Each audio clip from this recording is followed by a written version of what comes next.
Hey everybody, welcome back to my channel. My name is Zara and today I am going to be telling you 5 lessons I took from The Message by Ta-Nehisi Coates. This is a book that follows the author Ta-Nehisi Coates as he travels to Dakar, Senegal, Columbia, South Carolina, and Palestine and Israel.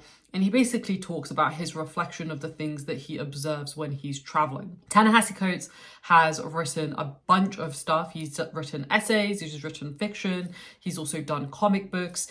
He is a complete force to be reckoned with. And this was my first book of his. I have read a couple of his essays, but this one I really wanted to pick up because there was a bit of controversy surrounding some of the interviews that were done when Ta-Nehisi Coates was promoting the book. Ta-Nehisi, I want to dive into the Israel-Palestine section of the book. It's the largest section of the book. And I have to say, when I read the book, I imagine if I took your name out of it, took away the awards and the acclaim, took the cover off the book, the publishing house goes away, the content of that section would not be out of place in the backpack of an extremist. And so then I found myself wondering, why does Ta-Nehisi Coates, who I've known for a long time, read his work for a long time, very talented, smart guy, leave out so much? Why leave out that Israel is surrounded by countries that want to eliminate it? Why leave out that Israel deals with terror groups that want to eliminate it? Why not detail anything of the first and the second intifada, the cafe bombings, the bus bombings, the little kids blown to bits? And is it because you just don't believe that Israel, in any condition, has a right to exist? Well, I would say the perspective that you just outlined, there is no shortage of that perspective in American media. That's the first thing I would say.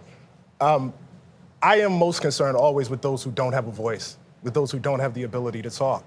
I have asked repeatedly in my interviews whether there is a single network, mainstream organization in America with a Palestinian American bureau chief or correspondent who actually has a voice to articulate their part of the world. I've been a reporter for 20 years. The reporters of those who believe more sympathetically about Israel and its right to exist don't have a problem getting their voice out. But what I saw in Palestine, what I saw on the West Bank, what I saw in Haifa in Israel, what I saw in the South Hebron Hills, those were the stories that I have not heard. And those were the stories that I was most occupied with. I wrote a 260-page book. It is not a treatise on the entirety of the conflict between the Palestinians and the Israelis. I will probably insert a clip of one of the interviews that got a particularly large amount of negative response to it because of how they were framing one of the conflicts that is going on today. I'm sure we'll come on to that later on. In this video, I'm not going to do a review of the book. I think it's quite hard to review non-fiction, particularly when it's a book like this where it is the writer talking about their own experiences and the parallels that they're making between those different experiences. So I'm not reviewing the book per se, but one thing I will say is that this is an extraordinarily beautifully written book. Ta-Nehisi Coates is an exceptional writer, and I think if you're somebody who's a writer or you just want to read a really well-written non-fiction book, then you should definitely consider picking this up, regardless of whether you're interested in the topics that he discusses, because his writing is very easy to consume, but at the same time, it's quite lyrical in a bizarre way. Don't know how he does it. It must be his fiction work. But he truly is a really wonderful author, and I can't wait to read more of his stuff because of that. But today I'm going to be talking about 5 things that I really took from this book, and I'm sure everybody takes different things. So if you have read this book, please feel free to put down in the comments below what you took from it as well. There are a lot of things that I took from this book, but if I was going to really distill it down, these are the 5 things that I would talk about first. So the first lesson that I took from this book, the power of narrative in shaping reality.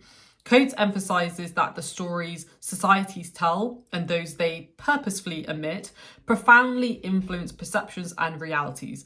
He argues that dominant narratives often serve power structures, and it's the responsibility of writers to challenge these by crafting counter-narratives that promote liberation. As we've seen both recently and in the past, it is very important to keep an eye on when writing, journalism, books are banned or they're severely restricted in their ability to do their job, and that's often because there is something to be hidden. It's because they don't want certain types of reporting to be done. We're seeing this happening today now with what is happening in the Middle East. We are seeing that certain things are just outrightly not being discussed because it challenges certain narratives that certain governments want to portray. And we're seeing that with the increasing amount of attacks on free speech. And by free speech, I mean actual free speech, not just banning things that we don't necessarily personally agree with. I think this book is particularly timing given where we're at in the world today, given where in some ways we have access to so much information, we have so much access to each other, and yet we're getting more and more restricted than ever before, which is quite frightening when you think about it. For the next lesson that I took from this was the intersection of place and identity. When Coates travels to Dakar, South Carolina, and Palestine, he illustrates how geographical locations and their histories impact personal and collective identities. He reflects on how these places, each with their own unique struggles, shape the experiences and self-perceptions of their inhabitants. Home, place, these are all things that make up our own identity, and often people who don't have that sense of belonging to a place feel like they don't belong anywhere, which in itself I think is a really important thing to discuss. But at the same time, I think there's something to be said for people who live in a certain place, and when they're forced out of that place, it's not just an attack on their home, but it's also an attack on their own identity, which again I think we're seeing today. I think this book is so amazing because it couldn't be more relevant given where we're at and what's happening. Coates does a really great job of not feeling like he's trying to make a point. Even though this book is called A Message, he's not trying to make a point. It's just his reflection on what he's seen. And then he makes parallels to what is actually happening in the world, which I really appreciate. The next lesson that I took was the importance of challenging mythologies and accepted histories. In this book, he critiques widely accepted historical narratives, particularly those that uphold systemic injustices. By confronting these myths, he encourages a more honest engagement with history, urging us, the reader, to recognize and dismantle the stories that perpetuate inequality. And this is super closely tied to the first lesson that I spoke about, which is that narrative is important, and certain narratives are shoved in our faces for very specific reasons, because those things allow for injustices, those things allow for the most horrifying acts to be committed against certain groups of people. So that's why we have to challenge those things, so that the narrative doesn't come set in a way that doesn't actually represent the situations at hand. The fourth lesson that I took from Ta-Nehisi Coates is the role of the writer in society. In this book, he's addressing his students, his readers, and he underscores the moral obligations that writers have to society and to each other and to the people that we're writing about. He believes that writers should not only reflect the world as it is, but also challenge injustices and envision possibilities for a more equitable future. Journalists, writers, even reviewers to a much smaller extent have a responsibility to challenge what narratives are being shown to us, whether we're writing those narratives ourselves or whether we are consuming and reading those narratives. And then the last lesson that I'll mention in this video is the global nature of oppression and how oppression itself doesn't discriminate. By drawing parallels between different forms of oppression across the globe, he highlights the interconnectedness of struggles for justice. His observations, whether it's in places like Palestine and the American South, reveal common patterns of systemic discrimination, and he also emphasizes the need for solidarity in addressing these issues. And I think this is such a great lesson to take from this book amongst the many other great lessons that are in this book, because I think we often feel like when we're particularly passionate about a certain cause that we're alone in that cause. And what is to some extent very beautiful about the world is that the human experience is not just contained to your little bubble wherever you are in the world. It is very much universal. The human condition is universal, and human struggle is universal regardless of where you are.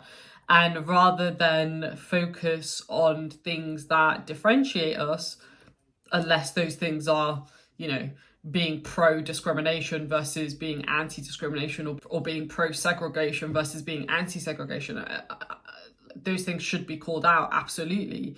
But I think it's very easy to kind of forget that our struggles are not necessarily just our own, if that makes sense. Whether you're in Ukraine, whether you're in Palestine, whether you are a victim of Nazi Germany, all of these struggles, while they might be slightly different in nature, they're all essentially the same, and more importantly, the output is the same, in the sense that these narratives are incredibly dangerous and they're incredibly damaging, not only to the society that it's inflicting that damage upon, but the entire world as well. Scars are not temporary. Like the things that are happening in the world today are going to haunt us all until the end of time.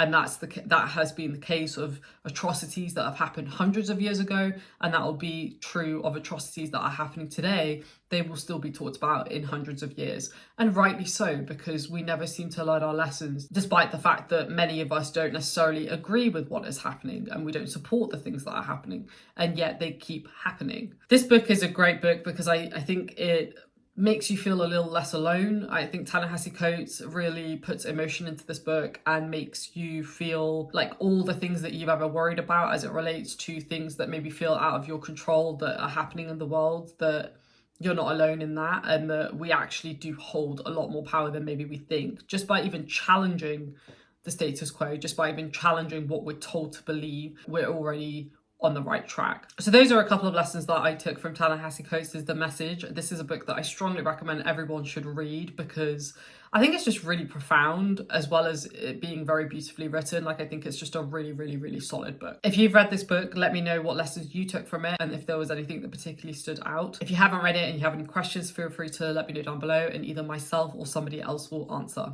If you like this video, please do give it a thumbs up and do consider subscribing, and I will see you in my next one. Thanks for watching, folks. Stay safe, take care, and I will see you very soon.